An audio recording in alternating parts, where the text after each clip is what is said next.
네, 잠시 안내 말씀드리겠습니다. 잠시 후 2025 경상북도교육청 세계시민교육 청소년 국제포럼 일부 행사가 시작될 예정입니다. 장 내에 계신 모든 분들께서는 자리에 착석해 주시면 감사하겠습니다. 원활한 행사 진행을 위해서 소지하고 계신 휴대전화도 소리가 나지 않도록 다시 한번 확인해 주시면 감사하겠습니다. Ladies and gentlemen, within a few minutes, we would like to start the SDGs Forum for today's session. We kindly ask you to please take your seats at this time and please double check your cell phone. It will not interrupt during any of the program. Thank you.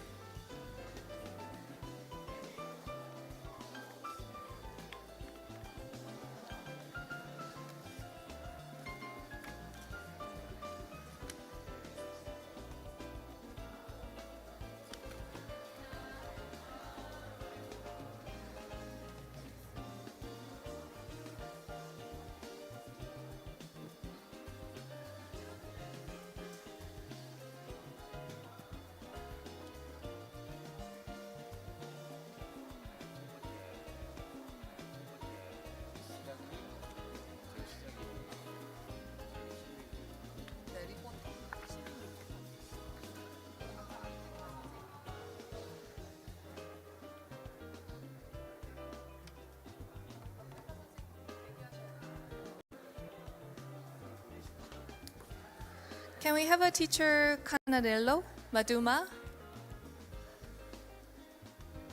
Yes.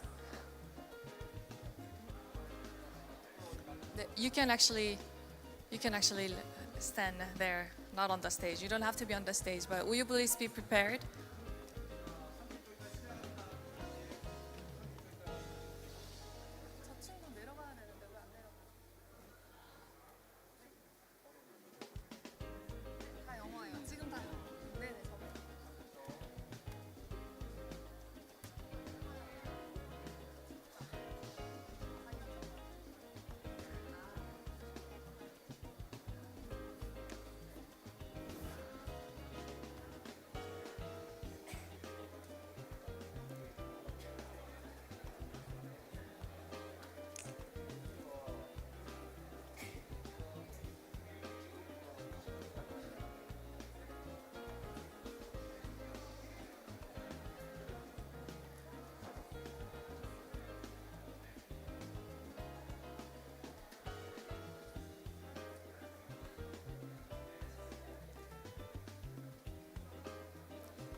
Good morning, ladies and gentlemen, and welcome to 2025 경상북도 Office of Education, Global Citizenship, Education Youth Forum. My name is Sejin Kim. I'm very honored to be here as an MC for today. Please note that the SDGs Students International Forum will be conducted with simultaneous interpretation in Korean and English. So to use the service, you can tune channel number 1 for Korean, channel 2 for English. Okay, ladies and gentlemen, the 2025 경상북도 Office of Education, Global Citizenship, Education Youth Forum began yesterday with APEC Future Leaders Workshop and continues today with a part 1 of the SDGs International Students Forum in the morning and followed by the opening ceremony, keynote speech, and part 2 of the SDGs Student International Forum in the afternoon. The SDGs Student International Forum is a platform for presentations and discussions focused on the Sustainable Development Goals. It aims to strengthen the global competencies of youth in Gyeongsang-buk-do by encouraging them to share the perspective and grow as international lead who will lead the world in the future. This morning, part 1 will feature presentations from 7 teams. As previously I announced, each school is allotted up to 6 minutes, so we kindly ask all teams to strictly adhere to the time. A total of 20 teams will give presentations on their own topics, including students from Gyeongsang-buk-do and the United States, China, Japan, Germany, Uzbekistan, as well as Mongolian and Vietnamese students currently studying in the Gyeongsang-buk-do abroad. Following the students' presentations, Professor Sung Kwon-jung from Kyungil University will provide an overall commentary and evaluation on the presentations. So this morning, we will start, and before introducing our first student presenter, always a nerve-wracking person, right? So we would like to begin with something a bit more relaxed. We have invited our native English-speaking teachers currently working at the Gyeongsang-buk-do Office of Education to serve as our global citizenship reporters. So they will share their insights into how SDGs education is carried in their back home countries. A total of 4 teachers will take part, and 2 in the morning and 2 in the afternoon, presenting important global issues in between students' presentations. All right, so let's have our very first presenter, who is teacher Kananelo Maduma from South Africa, who is currently working at Hunghae Middle School. Ladies and gentlemen, please welcome her on the stage with a big round of applause.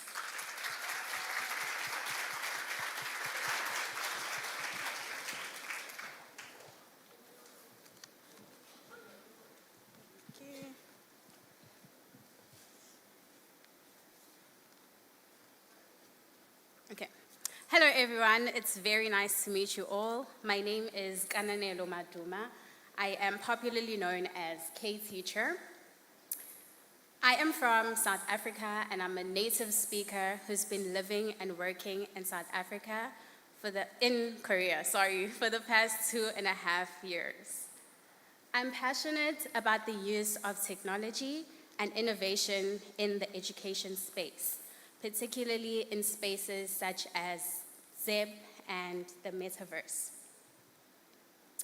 Before I start, I would like to introduce the 17 Sustainable Development Goals, what they are and what they aim to do. So there are 17 Sustainable Development Goals aimed to address disparities in all sectors. They were developed by the United Nations and they have said to be achieved by 2030. A call to action means that no one is left behind. And Goal 9 is critical because it sits at the heart of progress. So we cannot build if we do not innovate. And we do not innovate if we cannot connect. And by connecting, we transform. So I will be discussing infrastructure for innovation, a South African perspective. Let's start by discussing what infrastructure is and what Goal 9 aims to do. Goal 9 aims to build resilient infrastructure, promote inclusive and sustainable industrialization, and foster innovation. Infrastructure is the foundation of all states and all societies. For example, roads, electricity, the internet, and buildings. These all make infrastructure possible. What is innovation? Innovation is not only about having ideas, it's about making them real and actualizing what an idea is. It's the ability to solve problems in new ways and improving people's lives. So how can innovation and infrastructure work together? So infrastructure needs innovation to work, and innovation cannot work without infrastructure. Okay, so I'm going to open a question to the floor. How many of you have experienced a power cut for more than 3 days? By show of hand. Okay, so we have 1 student in the whole floor who has experienced a power cut for more than 3 days. Okay, so this is an issue of access to reliable sources of technology and electricity. And this is the reality for many South Africans and other parts of the world, because I can guess that our student is not from South Africa. Okay. So what is innovation going to do to solve this problem? Innovation helps using digital tools like ebooks, videos, and apps, and supports the teaching of coding. So, like I asked, if you had no electricity for 3 days, how would you do your schoolwork? How would you code? How would you access the internet?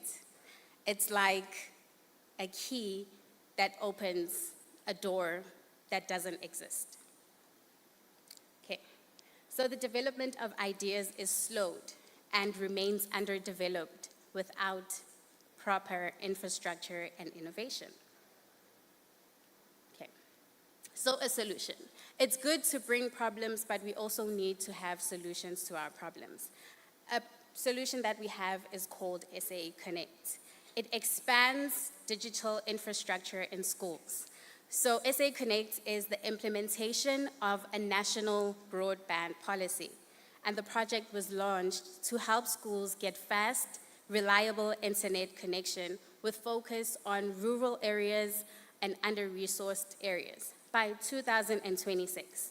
We're currently in 2025, so hopefully by next year, they will be done. Okay, so phase 1 resulted in nearly 1,000 sites being connected with reliable sources of electricity and technological devices. Okay, another question to the floor. How many of you do you know someone who has dropped out?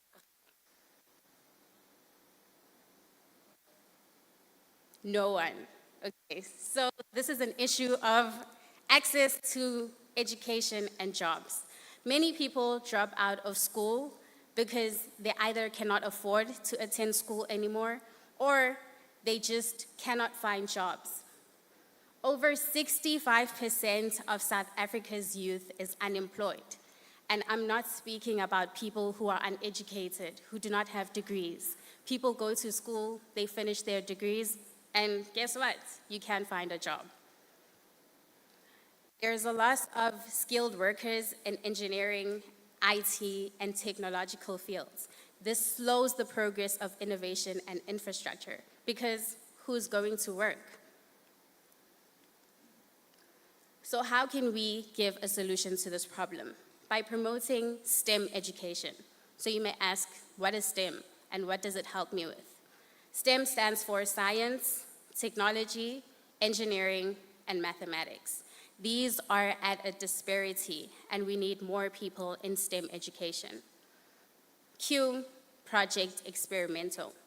Experimental is a Steenberg International program that was implemented in 2012. They have active work in Gauteng, the Western Cape, the Eastern Cape, and KwaZulu-Natal. They work with universities and allow students to prepare for the future. They also train teachers according to the stipulated guidelines. This means that every teacher is able to equip the students with what they need to succeed. So you're not sitting at home without a job because you're unqualified. Okay. Lastly, I will speak about South Africa's National Development Program. The objective is to reduce inequality and promote social justice through education. The focus area is safe learning environments and equal access to quality education. They empower communities and contribute to education.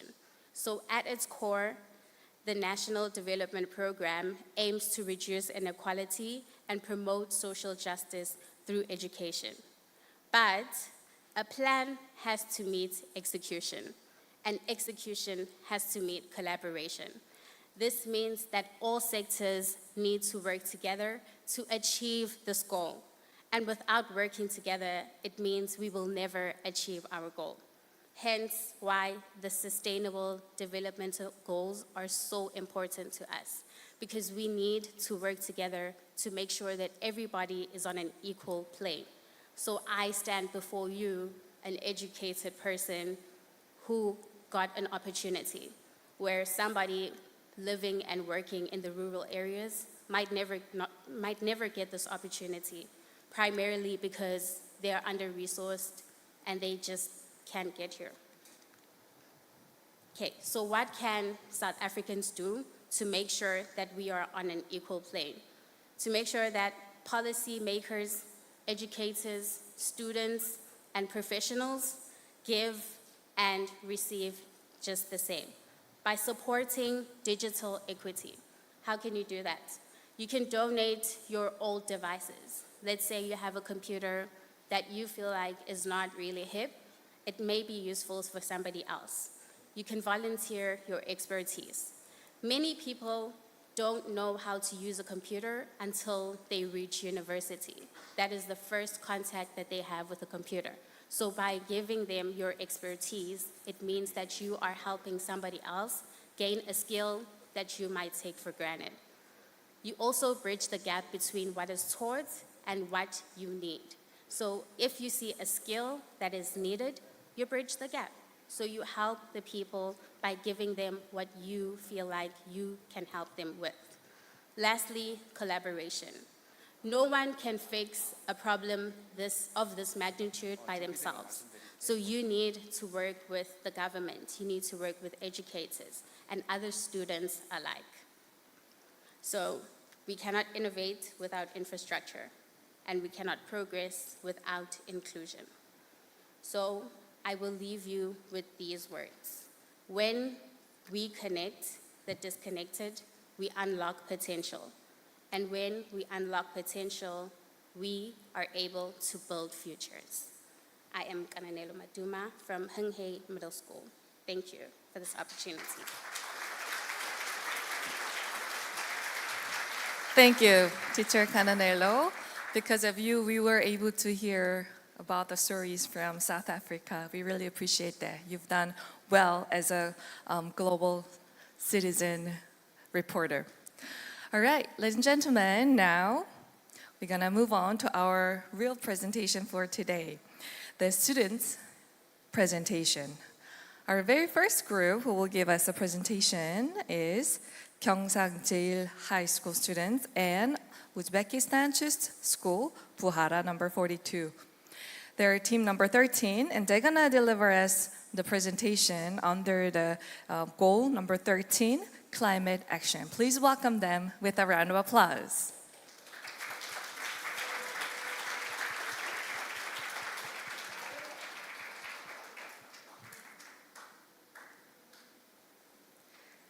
And our next presenter, followed by them, will be team number 1. So please be ready on the right side of the stage. Team number 1, please be ready on the other side of the stage. All right. Students, are you ready? 1, 2, 3. 사랑합니다. Hello and welcome everyone. We are Toham 지민, Law to make from Gyeongsanjeil High School, and two specialized school in Uzbekistan. it's a great honor to be the first presenters at this international forum. We'd like to warmly thank the organizers, teachers, and fellow participants for being here today. First, let us ask you a question. What is justice? This old philosophical question is now being asked again, not in courtrooms or textbooks, but in the warming sky above us and the oceans rising around us. For me, justice means this. Those who cause the problem take responsibility. Those who suffer the most get protection. But today, in the climate crisis, this idea of justice is upside down. So I ask, who is really responsible for the climate crisis? This is not just about the environment. It's about the kind of world we want to call fair and just. Climate change is the most urgent challenge of our time, but are the risks and burdens truly shared fairly? Take Bangladesh. It produces less than 0.5% of global emissions, yet millions these lose homes every year from floods and rising seas. In Tuvalu and Maldives, whole islands are sinking. People there now call themselves climate refugees. Look at this. Climate change is global, but the worst thing is felt by the least responsible. So, this is where climate justice and SDG 13A began. Climate justice means not all countries should bear the same burden. Those who contributed more to the crisis must do more to fix it.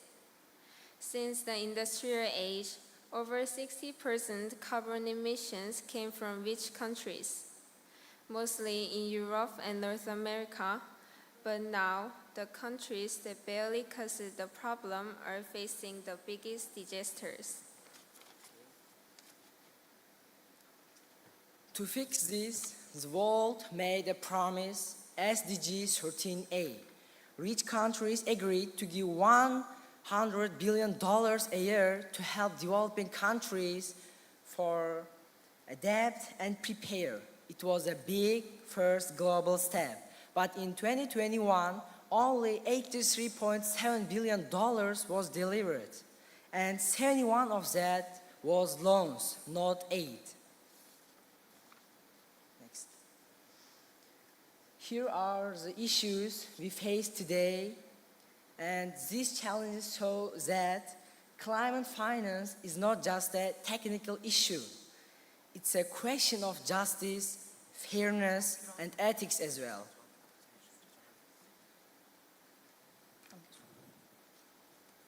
So, we need to take stronger action. Then, what are we doing to create a fairer world? The G7 now wants to increase the share of grants. The Green Climate Fund is changing how we measure success. And Korea, once an aid receiver, is now taking real steps as a responsible donor. Through KOICA, more than 92% of Korea's climate aid is given as grants, not loans. That means countries get help without extra debt. For example, in Albay, Philippines, KOICA supported a $5 million early warning system project. The system expanded alerts from 65% to 92%, and evacuation rates doubled. In Laos, KOICA helped farmers adapt to changing weather with new rice varieties and irrigation system. Now, these programs are growing in Cambodia, Mongolia, and more. Korea is turning its past experiences into a model of sustainable, fair climate partnership. Climate justice is not only about survival. It's a moment of choice for civilization. What values will lead us into the future? We need a world where powerful nations keep their promises, and the poor nations are treated with dignity. And on that path, Korea is stepping up, remembering the past, taking action now, and building a green bridge that connects us all. Samura Machel once said, "Solidarity is not charity. It is the strength to fight for a common goal." Don't you already know this? We do not have another planet. Finally, I will leave with a question. What is justice? What is your climate justice? Thank you for listening to our presentation.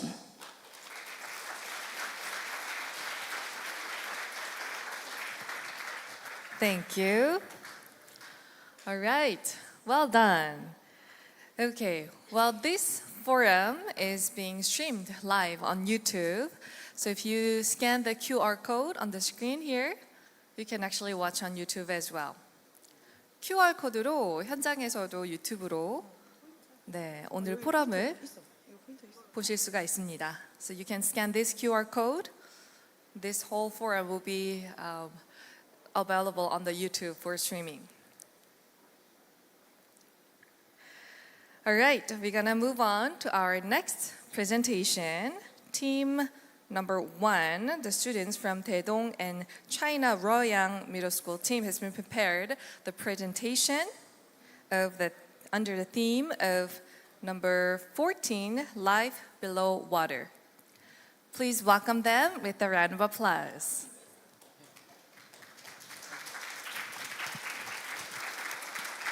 제가 여기서 말씀.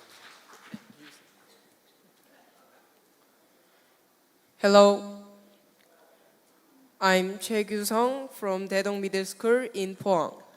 I'm Wang Shaohan from Luoyang Senior High School. I would like to present today on the SDGs, which is goal number 14 of the Sustainable Development Goals, conservation of marine ecosystems. The theme is for a sustainable ocean. The SDGs are the 17 Sustainable Development Goals that must be achieved by 2030 as a common global goal announced by the United Nations in 2015. Goal 14 is to protect the ocean and its resources and use them sustainably. The oceans cover 70% of the Earth's surface and play a critical role in regulating the climate, producing oxygen, and maintaining biodiversity. However, the ocean is now in a serious crisis. More than 10 million tons of plastic waste flows into the ocean every year, and more than 1/3 of fish resources are overfished. Coral bleaching caused by ocean acidification is also spreading around the world, making it difficult for marine life to live. SDG number 14 has a number of detailed objectives. Here are just a few. First, efforts to reduce marine pollution by 2025. Second, to protect fish stocks through sustainable fisheries. Third, to designate more than 10% of the world's oceans as marine protected areas. Okay, hello everyone. The fourth thing that I want to say is the marine biodiversity. Marine biodiversity includes the incredible variety of life in our oceans, from microscopic plankton to majestic whales. The diversity maintains the healthy ecosystems that provide food, livelihoods, and the climate regulation. However, human activities are causing alarming declines. 1/3 of marine mammals and 1/5 of coral reefs are facing extinction due to the overfishing, pollution, habitat destruction, and the climate change. To reverse this crisis, we must take some measures. Marine protected areas create safe havens where ecosystems can recover. Sustainable fisheries management, including catch limits and selective gear, ensuring fish population remain viable. Advanced technology help track changes across vast ocean. What's more important? We must have cooperation with our communities, with scientific knowledge and traditional wisdom. The next thing that I want to say is the ocean acidification. Ocean acidification presents another major threat, as absorbed carbon dioxide makes the water more acidic, harming shell-forming organization and disrupting food chains. Addressing this requires reducing carbon emissions while developing resilient ecosystems through restoration and pollution control. And the final thing that I want to say is the coastal and marine management. If effective coastal management demands integrated approaches that balance environmental, economic, and social needs. This includes to enhance policies, to foster cross-sector cooperation, and to empower communities to manage their marine resource sustainably. The path forward is clear. By the means of science-based protection measures, global cooperation on climate action, and inclusive governance, we can preserve our oceans' biodiversity and ensure their life-sustaining service endure for generations to come. Everyone, small actions make big difference. Let's all act together. Thank you.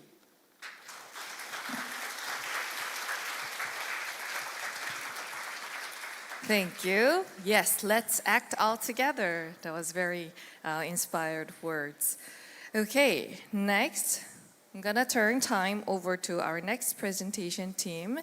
So team number 17, the students from Korea Forest Science High School and Uzbekistan team. Okay, and they're gonna give us a presentation about the theme of life on land, SDG goal number 15. Hello everyone, I'm Rihanna from Academic Lyceum named after Gubkin, and I would also like to introduce my teammates from this lyceum, Mikhailo Framan and Tahir Said. I'm Kyungmin from Korea Forest Science High School. Also, we'd like to thank Igayul and Soyona for making our PPT and helping us with research. First, did you know that a forest area as big as a soccer field disappears every second? As climate change and biodiversity loss get lower, we can't ignore deforestation anymore. If this continues, the future of our planet will become more and more uncertain. That's why we are here today to talk about sustainable forest management. Forests are not just about trees, they are deeply connected to our lives and the whole environment. So, in today's presentation, we'll talk about three things. First, why we need sustainable forest management.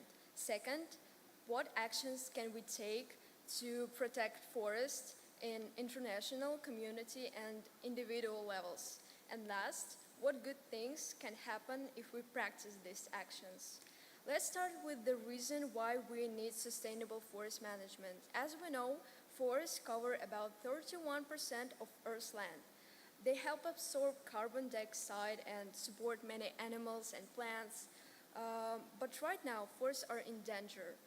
In 2022, Brazil lost forest land 12 times the size of Seoul in just 1 year. This happened because of too much logging and farming. Also, in 2023, Canada lost forest land twice the size of Korea due to wildfires. When forests disappear, they stop taking in carbon dioxide and even release greenhouse gases. Animals lose their homes, the soil becomes weaker, and droughts get worse.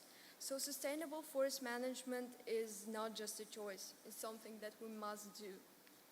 Then, what can you do? Let's look at the three levels of action: international, community, individual. Let's start with international level.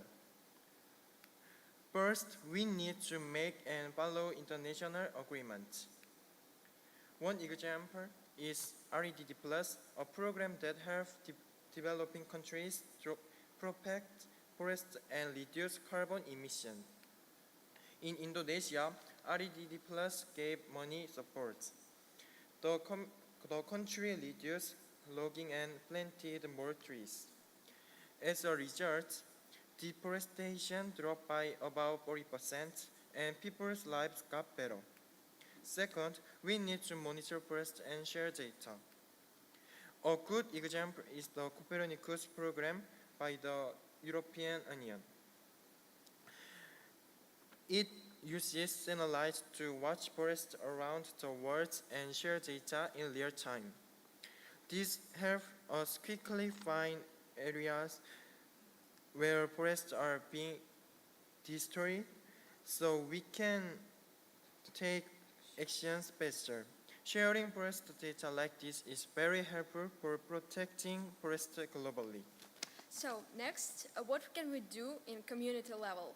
One way to manage forests better is through community action. A great example is community forest management in Nepal. Since 1990s, local people in Nepal have been taking care of forests themselves.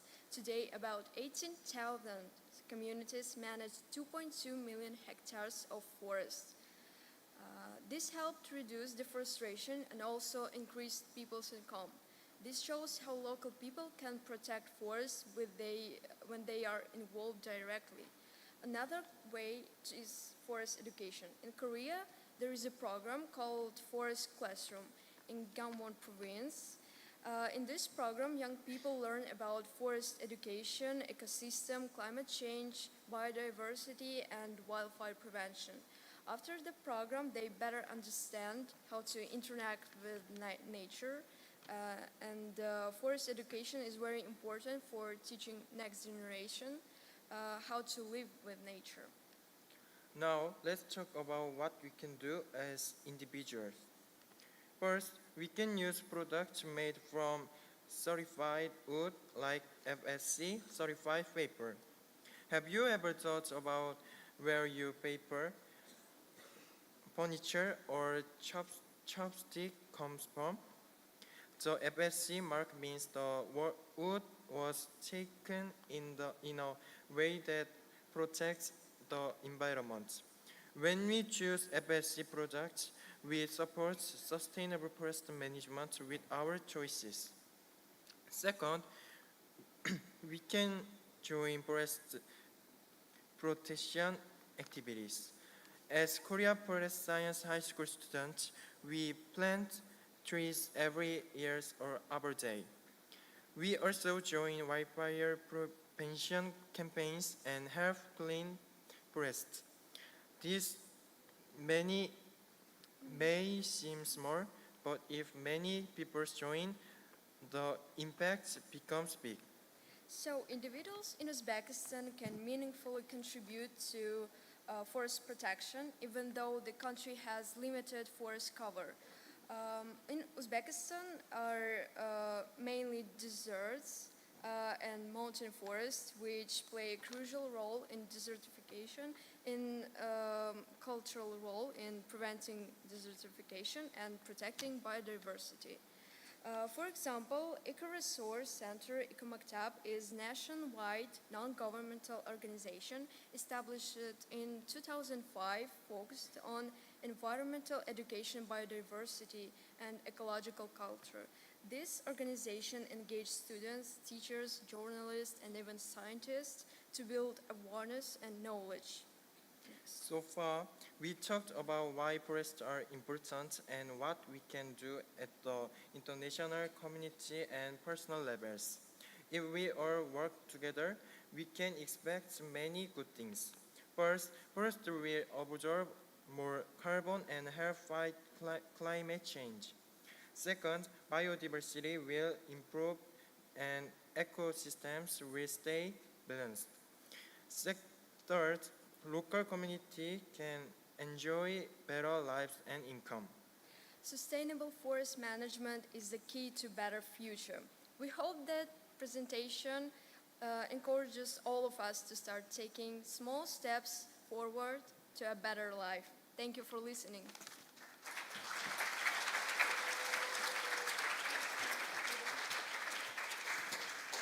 Thank you. Okay, our next presenter is team number 3, the students from Gyeongsang Middle School and Germany. Ladies and gentlemen, please welcome them with a round of applause.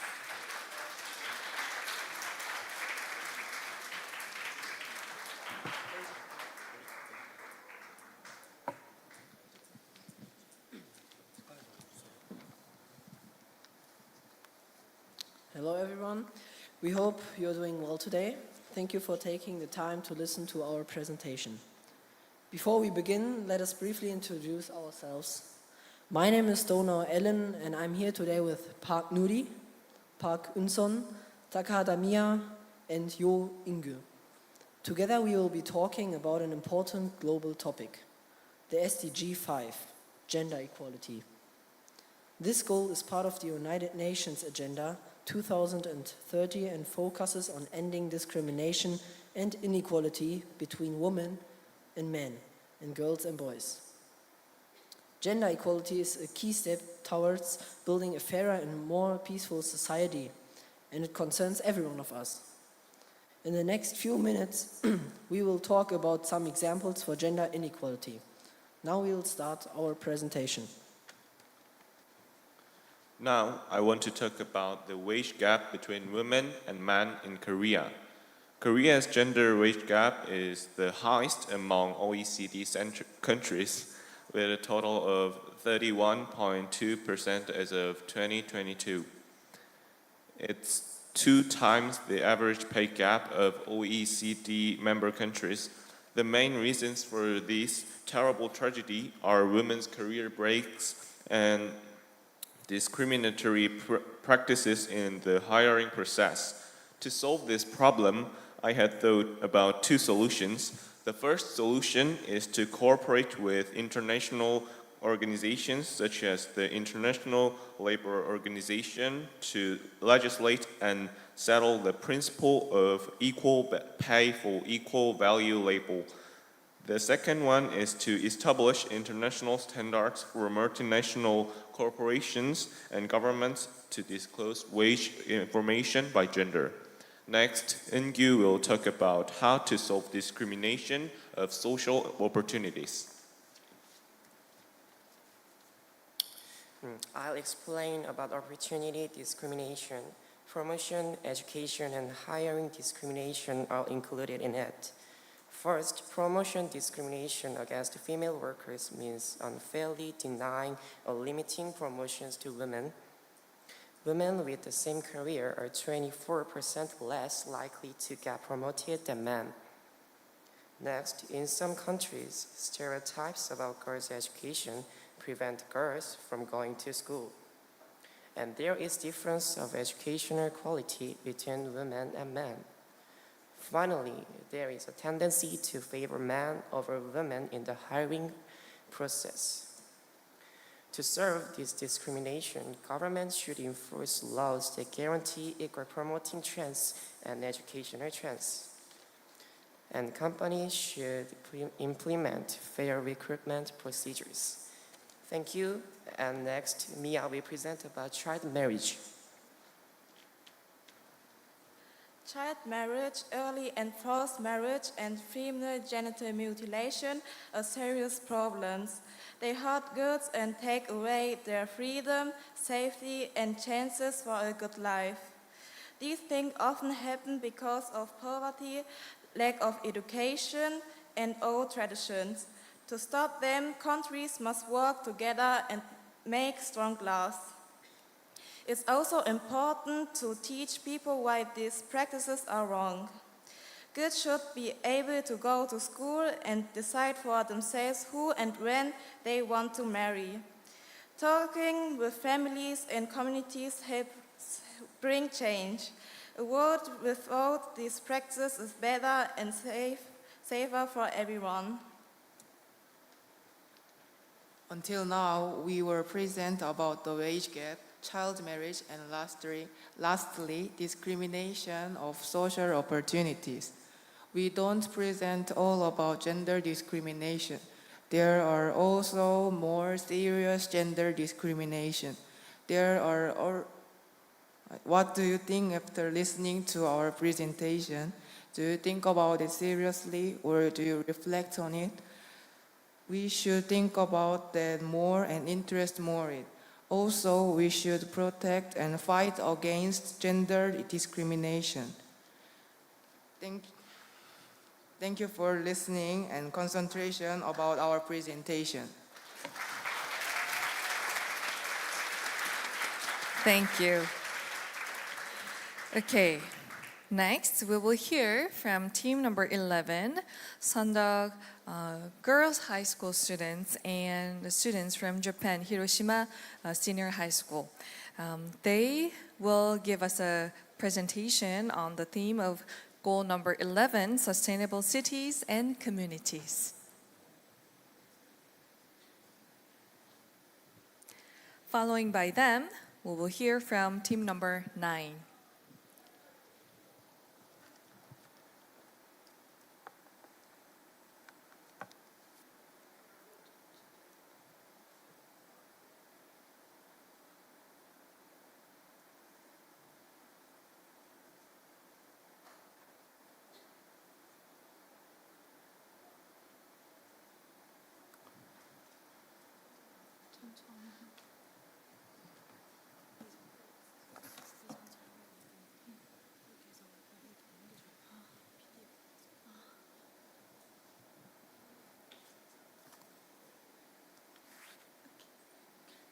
Hello, we are Mratalin and Kim So-young, and we will presenting on Goal 1, No Poverty, Ending Poverty in all its forms everywhere.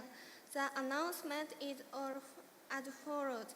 I hope you will take a look at it. The key point of our presentation is end all form of poverty in all places. We believe that poverty is closely related to globalization. First, let us begin by understanding the concept of globalization and poverty. Globalization refers to the including interdependence among countries due to advancement in transportation and communication technologies, which result in a more integrated global society. Poverty is a state in which people lack the resources or income needed to meet the basic human needs, either relatively or continuously. Poverty is generally classified in two types, absolute poverty and relative poverty. Absolute poverty refers to a condition where a person lacks the minimum resources required for basic survival. Relative poverty, on the other hand, means having less income compared to others in society, which prevents one from enjoying the standard of living that most members of society experience. Next, let's explore the positive and negative impact of globalization on poverty.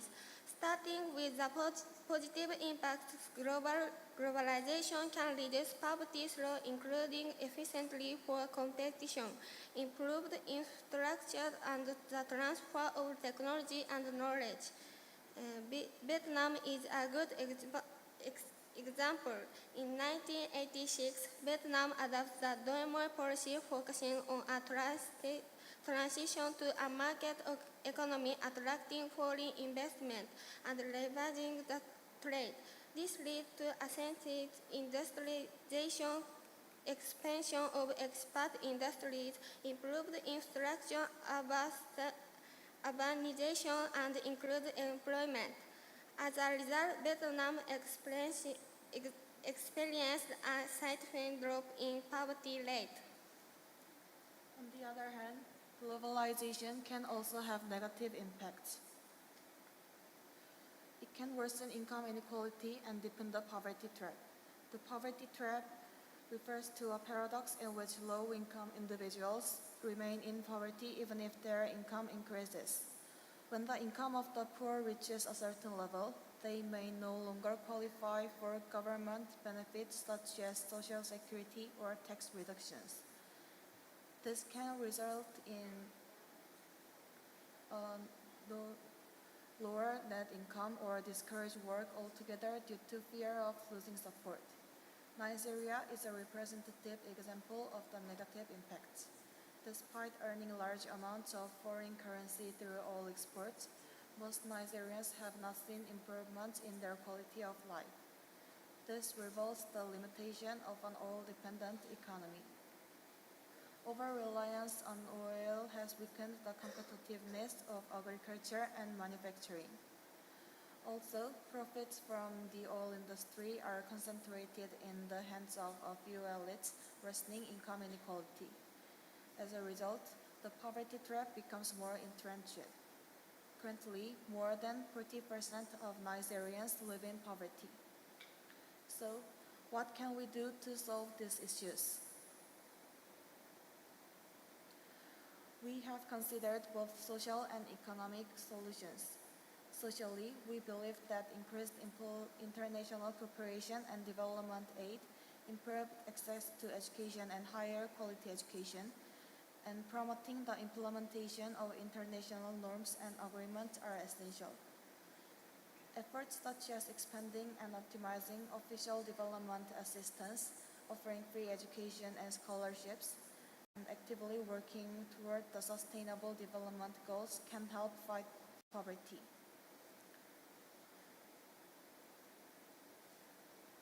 Economically, we propose measures like the negative income tax, in which the government gives money to people earning below a certain threshold instead of collecting taxes from them. We also support productive welfare, which links welfare benefits to employment and noblesse oblige, the idea that privileged class must fulfill its moral and social responsibilities. This concludes our presentation. We hope that everyone can work together to take one step closer to achieving the goal of ending poverty. Thank you for listening.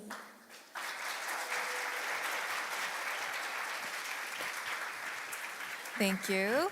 Now we'll move on.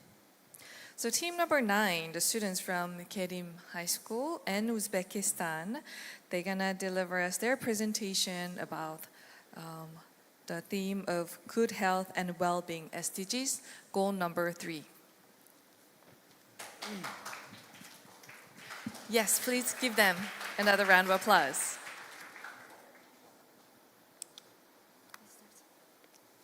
Hello everyone, I am Minsu Kim of Kerim High School student.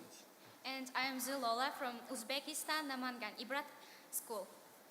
I'm giving a presentation today under the theme of good health and well-being. We realize once again how precious it is to live a healthy life day by day and through the pandemic like COVID-19. But there are still many people around the world who don't even have basic medical care, children who lose their lives to illness, and the elderly in the medical blind spot. And in the Almata Declaration, it is stated that the protection and promotion of health for our people in our countries is the most important goal. Oh. Sorry. So today I want to find out about ensuring a healthy life and promoting well-being for all age groups among the 17 goals of SDG and explore solutions we can solve.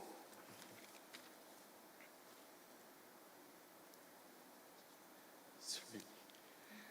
First, I would like to look at successful cases of international bilateral cooperation as a region.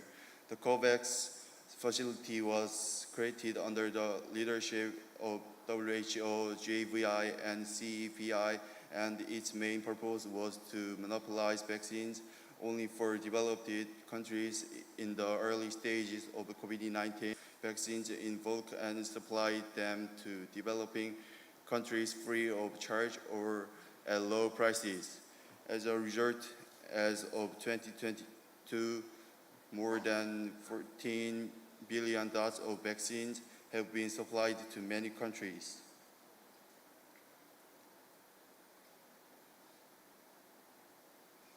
Sorry.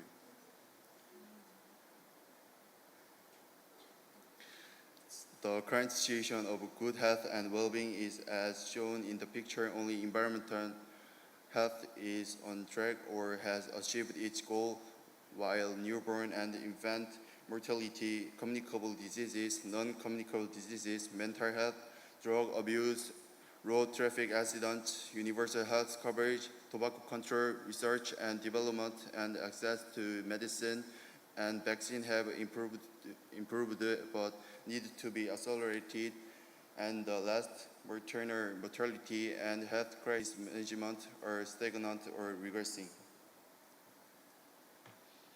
And the Sustainable Development Goal 3, which focuses on ensuring healthy lives and promoting well-being. And I think it is one of the most urgent and essential goals of our time. So to support faster progress towards this goal, 12 major international organizations came together in 2019 to launch the SDG 3 Global Action Plan. These are Gavi, Global Financing Facility, and so on.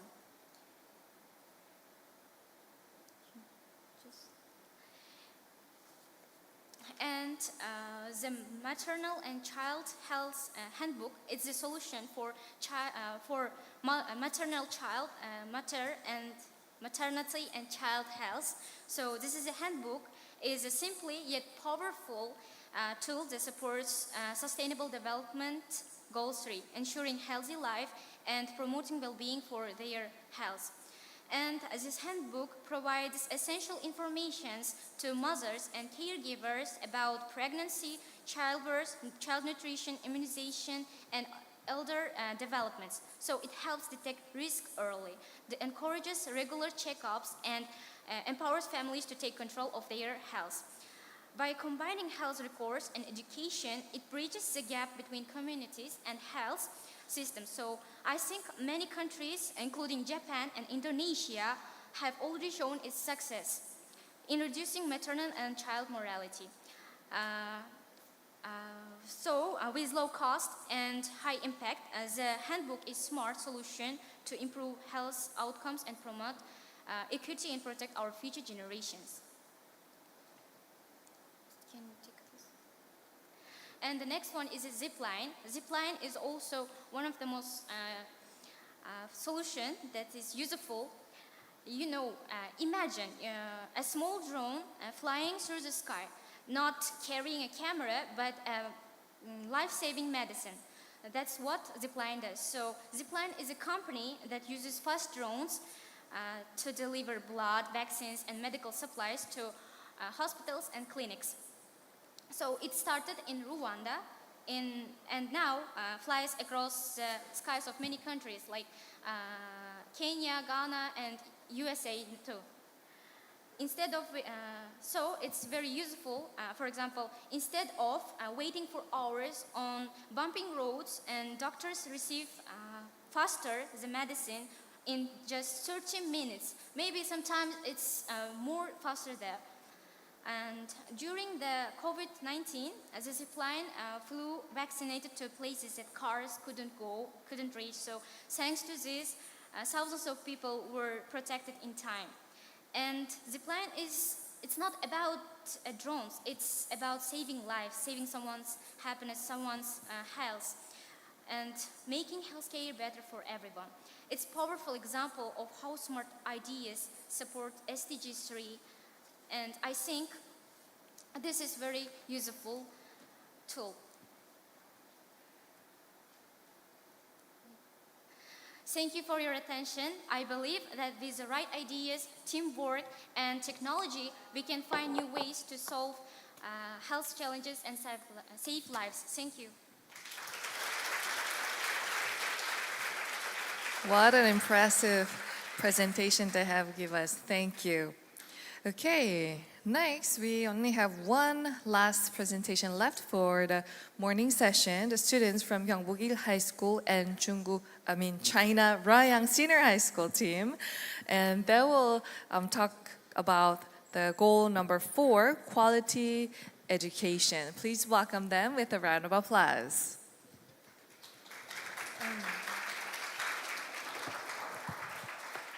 Good morning, everyone. I'm Lee Xinyan from China.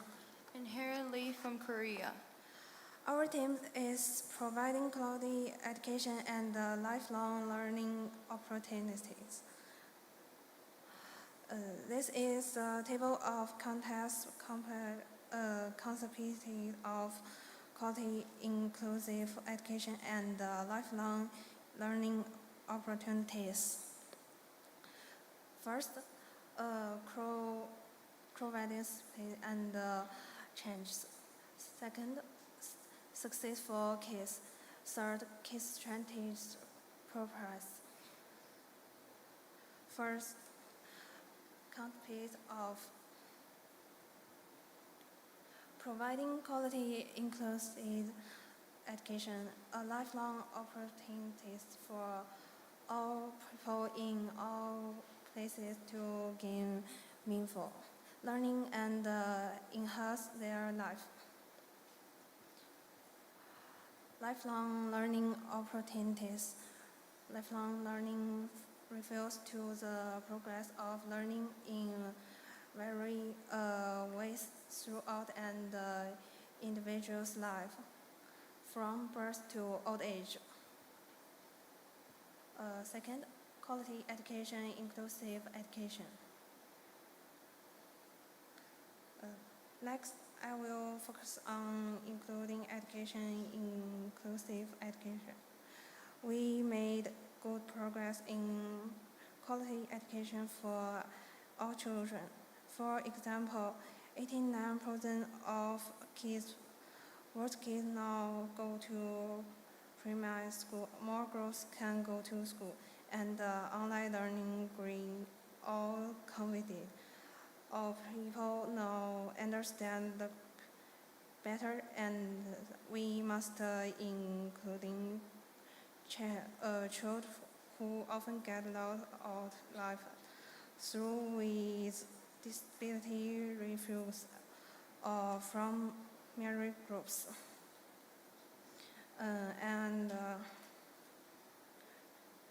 First, 7 in 10 children can't read or do basic math.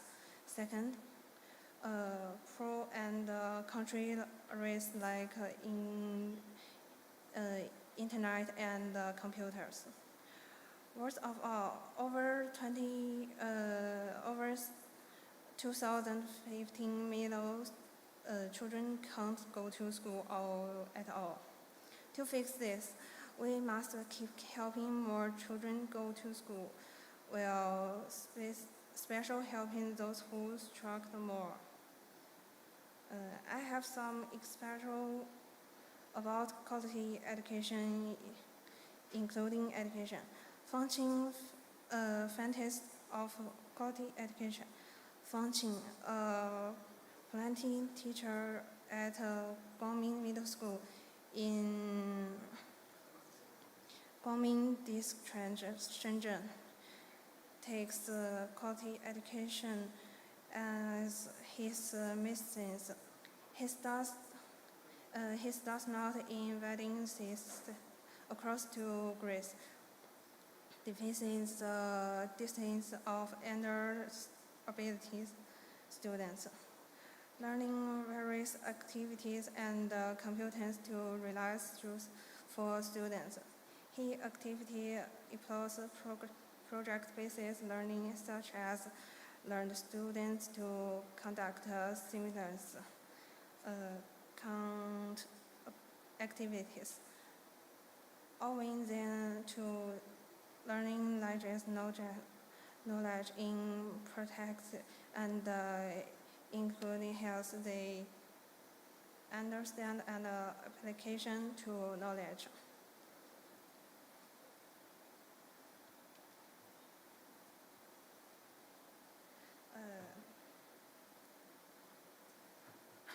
Third, subtitle educate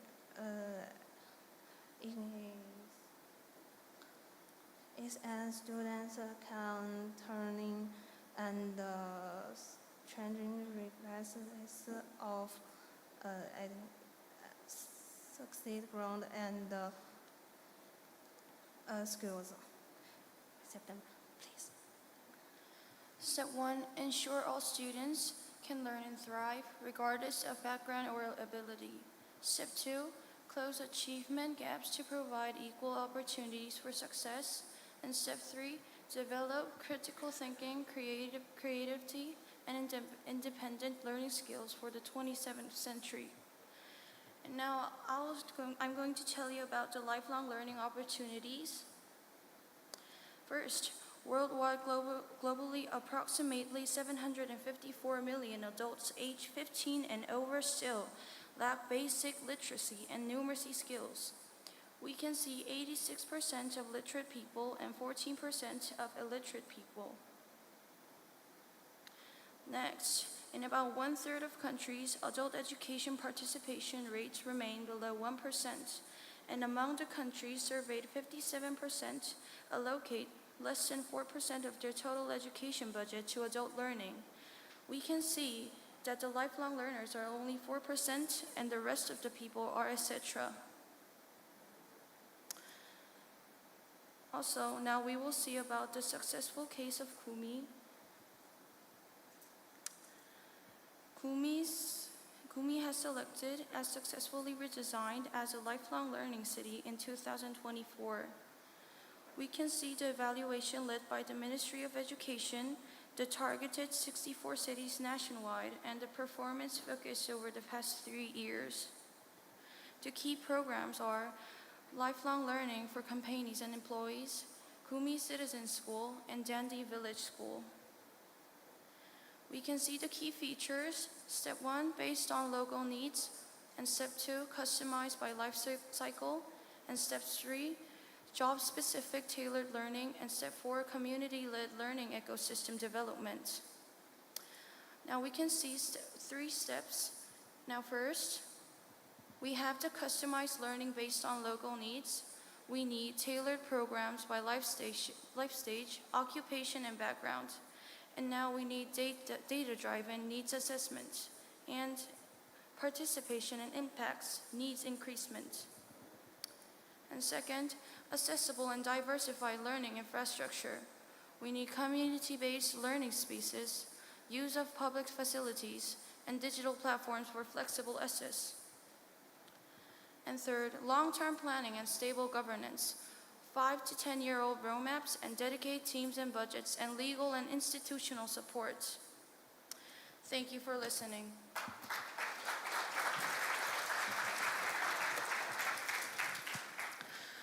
Well, that was the last presentation by student group. What an impressive and a surprising presentation they have delivered us. Well, as I mentioned earlier, we will hear an overall review from Professor Chung. But before that, we will have another report by English native speaking teacher who is working under the Office of Education in 경상북도. I'm going to turn time over to teacher Sifiso Radebe to give us global citizen reports. Please welcome with a big round of applause.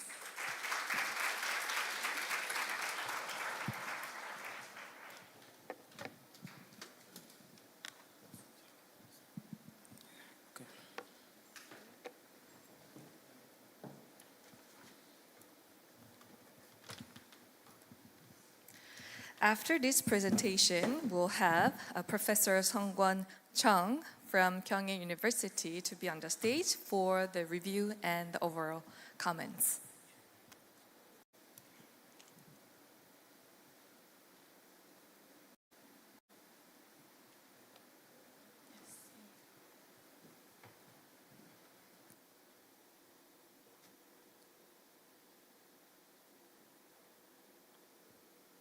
All right.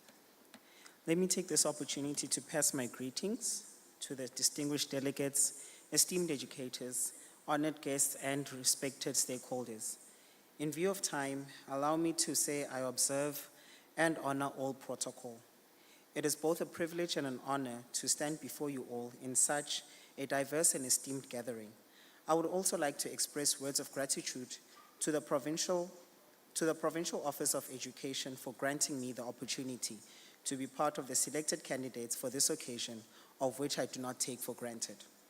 My name is Sifiso Radebe. I am a South African native citizen. I am currently residing and working in South Korea as a native English teacher, teaching English as a second language at the Gyeongbuk High-Tech High School. Without any further ado, I would like to introduce my topic of discussion for today. improving the quality of education in South Africa in view of the Sustainable Development Goal 4, which was adopted by the United Nations in 2015 for the 2030 Agenda for Sustainable Development. Let me begin by defining the SDG 4 as the objectives which focus on quality education, inclusion of universal access to early childhood development, technical, vocational, and tertiary education, as well as initiatives to enhance employability skills, eradicate gender disparities, ensure literacy and numeracy, and foster knowledge. Foods not only a social service, but also a strategic investment, yielding significant results in income and serving as an effective tool for poverty alleviation, enhanced health, gender equality, peace, and stability. In the understanding that quality education is a fundamental human right and an enabling right, the fourth goal is acting as a cornerstone for the attainment of all the Sustainable Development Goals as stated in the 2030 Agenda for Sustainable Development. Therefore, in line with the constitutional law of South Africa that puts an emphasis on the right to free education to all its citizens, according to the basic human rights in the Bill of Rights, South Africa is working tremendously hard to achieve this goal. To understand how we are working to achieve this goal, let me give an elaboration of the current educational state in South Africa. During these 30 years of democracy in South Africa, the country has made a tremendous transformation in the education sector. Apart from the implementation of multiracial enrollment, diverse cultures, and the inclusion of the previously disadvantaged in schools, initiatives such as no-fee schools, scholar transportation, and school feeding programs have greatly improved primary school access for all students, regardless of socio-economic position or geographic location. As a result to this commitment, children aged 7 to 13 are practically enrolled, which is a required age for education. Various forms of funding from the government for further education and training in universities and colleges,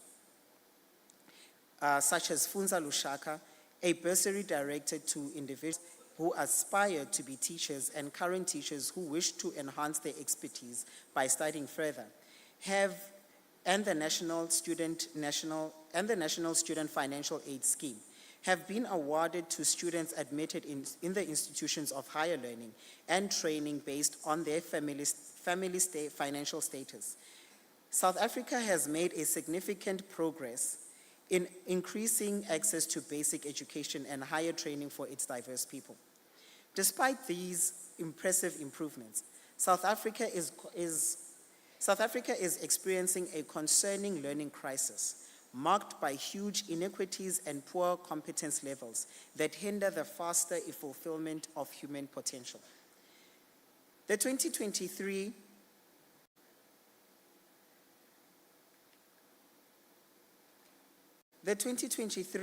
Progress in International Reading Literacy Study indicated that 82% of grade 4 learners were unable to read for meaning. Similarly, more than half of grade 5 learners do not achieve international standards in math and science. As this early disadvantage is rising, it is leading to academic struggles, high dropout rates, and ultimately contributing to the alarmingly high rates of youth who are neither employed nor in education or training. The strong correlation between low socioeconomic status and poor educational outcomes suggests that educational inequality is not merely a symptom of economic disparity, but a powerful perpetuator of it across generations. This table shows the statistics taken from the South Africa's education quality snapshot of 2022 to 2023. The primary school enrollment is approximately 99%. The percentage of grade 4 learners that are unable to read for meaning is 82%. the percentage of grade 5 learners who do not meet international math, science benchmarks is over 50%. Young men between the ages of 15 to 19 that are neither employed or in education training are over 40%. Young women between the ages of 15 and 29 who are not employed and in education training are 24.7%. The overall youth, which is 18 to 24 years old, that is neither employed nor in education training, is almost 50%, which is 3.2 million in the country. The high school dropout rate is over 12%, and the percentage of 4 to 5-year-olds unprepared for grade 1 is 55%. The quality deficit in South Africa is not a singular issue, but stems from a complex interplay of historical legacies and persistent systemic weaknesses. The enduring impact of apartheid continues to shape educational opportunities with wide economic disparity and educational inequalities persisting across the nation. The complex interaction of enduring structural flaws and historical legacies is the root cause of South Africa's educational quality disadvantage, with severe economic inequality and educational disparities still existing nationwide. Apartheid's lasting effects are still influencing educational possibilities. Infrastructure inequity is a major contributing element. Many learners attend schools with inadequate facilities, especially in economically challenged urban and rural locations. This includes very crowded classrooms, poor libraries and study spaces, and decaying classrooms. Number 3, lack of resources is a related factor with lesson planning, particularly in disadvantaged institutions. Teachers in disadvantaged schools must consider the expense of printing. Furthermore, South Africa confronts a significant teacher shortage, with thousands of teaching positions being lost in several provinces owing to financial restrictions. A shortage of quality educational resources enhances the problem even further. The newest textbooks and money to buy necessary workbooks, exercise books, and other vital learning resources are out of reach for many pupils. The COVID-19 epidemic brought this shortcoming to light, exposing a serious lack of suitable digital educational resources. Another major obstacle is the inconsistency in early childhood development programs. Access to high ECD centers has not improved for more than 10 years, despite years of campaigning, because there are few resources, educators, and certified ECD practitioners.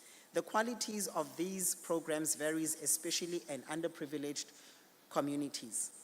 Excessive dropout rates are a serious problem, especially in secondary education. The necessity for children to assist their families, adolescent pregnancy, and socio-economic reasons all play a part in this problem. Now, a way forward to this. Transforming South Africa's education landscape necessitates a multi-stakeholder approach, leveraging diverse resources and expertise through robust partnerships. The government, primarily through the Department of Basic Education and the Department of Higher Education and Training, serves as the main duty bearer in upholding and fulfilling the right to education. In order to improve fairness and quality in its educational system, South Africa has created extensive policy frameworks that place a fresh emphasis on basic learning, a vision for the country's future. The National Development Plan, NDP of 2030, aims to eradicate poverty and diminish inequality by that year.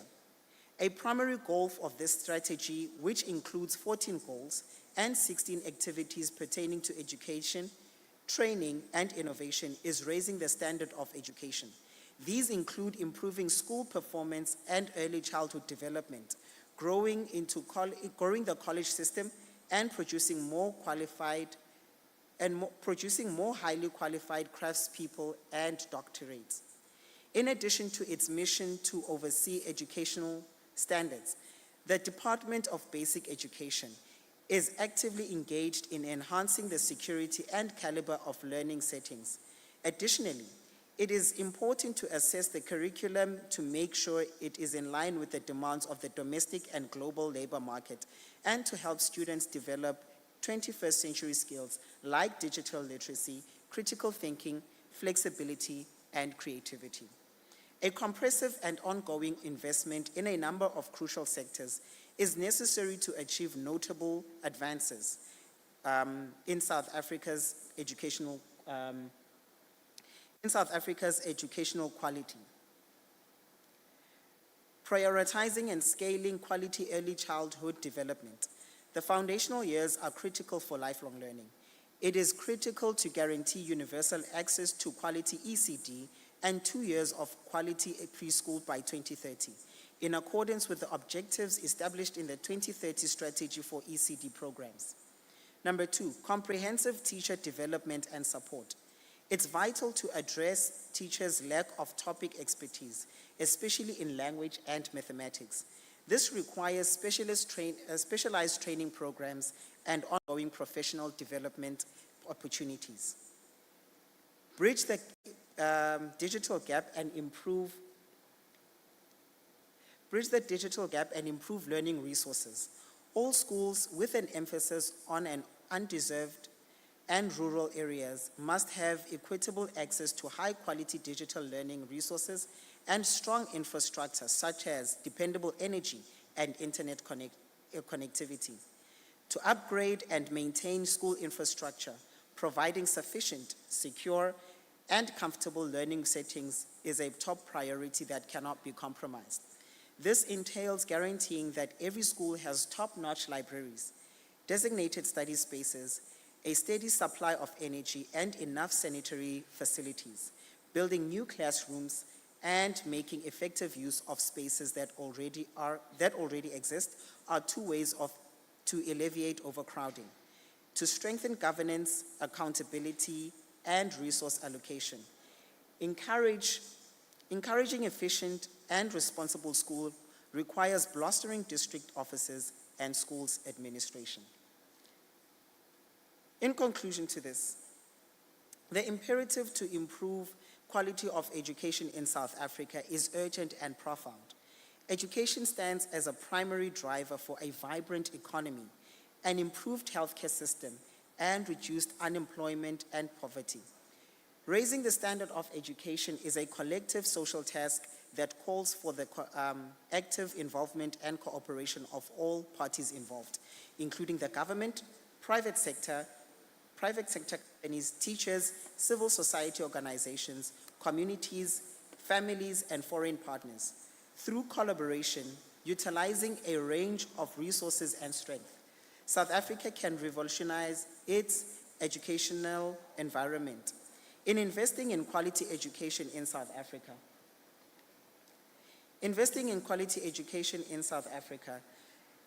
is a strategic investment in a more prosperous, equitable, and sustainable future for all its residents and, by extension, the larger global community.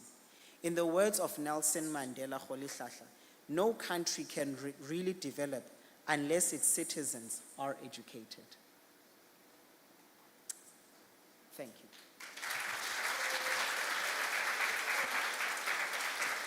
Thank you so much. Okay, everyone.